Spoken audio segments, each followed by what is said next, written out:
こんにちは。ゴルフをしようのあらちゃんです。これからゴルフを始める方からアベレージゴルファーの方を対象にゴルフをできるだけ分かりやすくいろいろな角度から見直してみたいと思います。今日のテーマはゴルフの要素15項目ボル7スコアデータ分析です。スコアデータ分析、練習場でスイングやショットの練習量は多いと思いますが、せっかく練習したショットをコースで活かせていますか？自分が練習場で嫌だなと思っているドライバーのスライスは少し工夫すればコースで一番使える球筋ではありませんか？綺麗なスイングを目指すのもとてもいいことだと思いますが、捕まったいい球を打とうとするあまりコースでは本当は一番使いやすい球筋を捨ててはいませんか？ティーショットで飛距離が出るショットは確かに手応えもよく日頃のストレスを発散させるのにはいいですが、コースでドライバーやセカンドのアイアンで無理にいい球を打とうとするあまり、そこからのミスでリズムを壊してスコアを崩したりしていないでしょうか。スコアデータ分析は自分のゴルフを振り返って、実は練習場で嫌がって捨てているあの球は使える球筋なのではないかと自分のショットやゲームの組み立てを振り返らせてくれるいい材料です。ゴルフが好きな方には自分のスコアカードを夜一杯飲みながら振り返って楽しまれている方もいます。そんなスコアカードのもう一度家に帰ってゴルフを楽しめるような振り返り方をしてみてください。今回はあまり細かすぎず一打一打チェックする記入をしてみましょう。考えられるシチュエーションや書き方を例に挙げてみます。1打目ティーショット、まずフェアウェイキープですね。1打目 D 丸と記入します。フェアウェイを外してラフで行ってもいいところでショット自体が自分のイメージとそんなにずれていなかったという時は1打目 D 三角と記入してみます。三角はイメージもそこそこの打球でグリーンを狙えるようなシチュエーションの時ですね。次にラフや林、ブッシュなどグリーンを全く狙えずにレイアップしなければならないシチュエーションです。これは 1D ×とします。ティーショットで OB の場合、これは 1DOB と書きます。池に入れた場合 1DI と記入します。ロストボール、1打目ドライバー L と記入します。ワンペナルティのエリアからの救済ですね。1打目ドライバーペナルティの P です。2打目地点での記入例もほぼ一緒ですが、OB の場合2打目、例えば5番アイアン OB と記入してみましょう。で5番アイアンと5番ウッド入れてる方もいらっしゃるので、池に入った場合2打目5番 WI と記入します。4番アイアンと4番ユーティリティを入れてる方もいらっしゃると思いますので、1ペナルティエリアの時に2打目 4UT1P と記入します。2打目7バンカー B ですね。ロストボールは2打目7番 L です。グリーン前の花道、グリーン手前のフェアウェイから花道と言われるエリアですね。これは2打目7番丸と記入してみましょ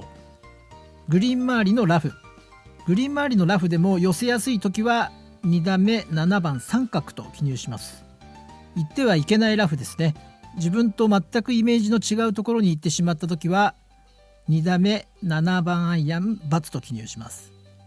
バンカーですね。これは2打目7番 B です。3打目のアプローチグリーン周りです。 OB の場合は3打目、例えば56度のウェッジでしたら 56OB、 58度使われる方やサンドウェッジやアプローチウェッジなどは SW、AW、ピッチングウェッジは PW など記入してください。池は3打目 I、 バンカーですね。3打目 56B、 ラフは行ってはいけないところは3打目58度×、寄せやすいところなどは3打目58度三角など記入してみてください。グリーンオンした時は3打目58に丸ですね。パッティングはあまり細かく書くと忙しくなるので、3パットの時と自分の中で大きなミスだと思った時だけ記入しましょう。2パットで収まった時は気にならなければパット数だけ記入します。パッティングで気になった時の記入方法ですね。例です。グリーン奥から下りの15ヤードをオーバーした時ですね。1打目パッティングの P、 下りの下15、15ヤードという意味です。これをショートだったら S、 オーバーだったら OV と記入します。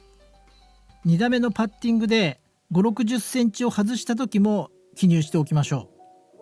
う。5、60センチのパットを外すのは急いでしまったり不注意が原因なので、記入をしておいてそのミスが多いようだったら意識して気をつけましょう。気をつけるだけでショートパットのミスは激減するはずです。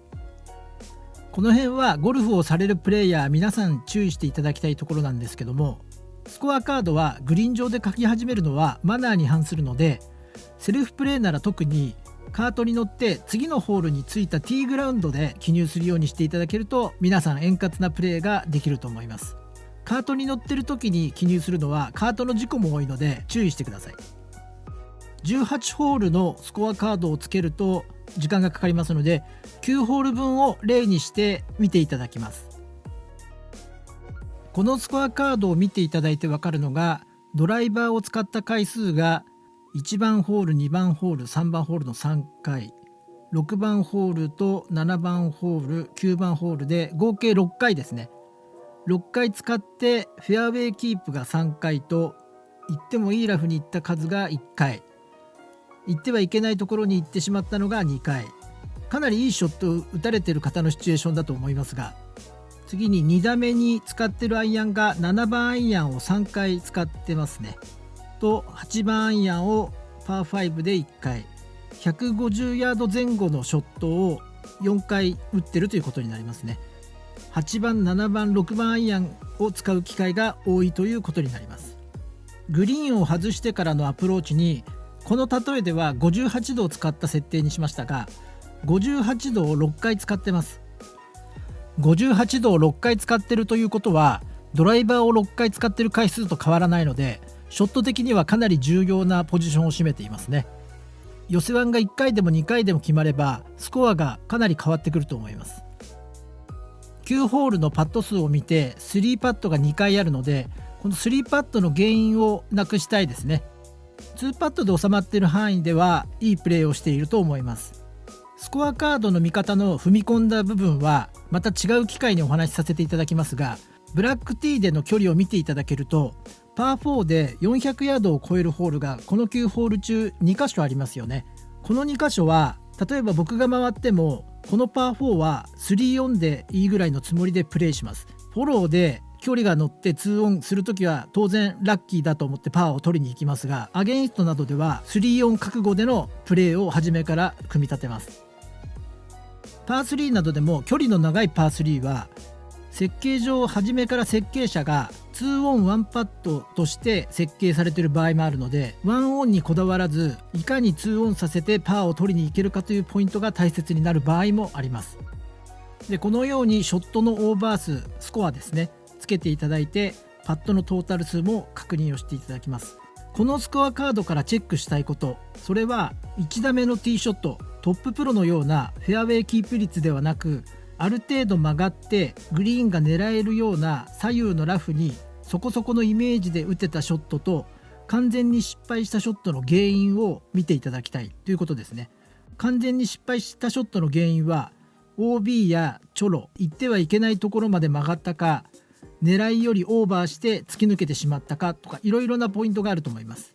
ティーショットの大切なポイントはここです。決して気持ちのいいショットではなかったが、結果的にそこそこ距離が出てスコアにつながった球を確認して、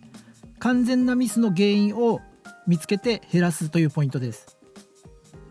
少し違う話になりますが、アベレージゴルファーの方の多くがティーショットの OB の後、同じ位置にティーアップして2回3回と OB を繰り返すことが少なくはないです。理由としては、同じ景色を同じイメージで同じティーアップの場所で打つと、初めから体が右に向かっていること自体に気がついていないで、同じアライメントで同じ方向に打ち出してしまっているということが考えられます。練習としてあえて同じ場所からチャレンジするつもりならばいいのですが、意識しないで同じ場所で同じアドレスで打ってしまうことが多く見られますね。こういうミスも今日のプレーを振り返ってセオリーや、状況判断といったポイントに意識されるといいと思います。池に入ってからレイアップしなかったのがいけなかったのか、メンタル的な原因で急ぎすぎてリズムやテンポに影響が出てスコアを崩したのか、振り返ってご自分の状況を確認してみてください。3打目、58度で転がしてミスをしたが、8番アイアンや9番アイアンで転がす練習をした方がいいかもしれないと、自分なりの引き出しを作るきっかけになりますよね。パッティングではストロークの幅なのか、ヒットする力なのかなど、目的を意識して練習の課題として挙げられますよね。ご紹介した内容でも細かいかもしれないので、もう少し自分なりに分かりやすい方法でいいと思います。皆さん楽しみながら自分のスコアを振り返ってみてください。今日のテーマはゴルフの要素15項目ボル7スコアデータ分析をお送りいたしました。これからゴルフを始められる方々がご友人だけではなく、いろいろな場面でいろいろな方々とゴルフの話で楽しく盛り上がれるように、専門用語をできるだけ分かりやすくお伝えさせていただき、皆様のゴルフライフのお手伝いをさせていただければ幸いです。それではまたご視聴ありがとうございました。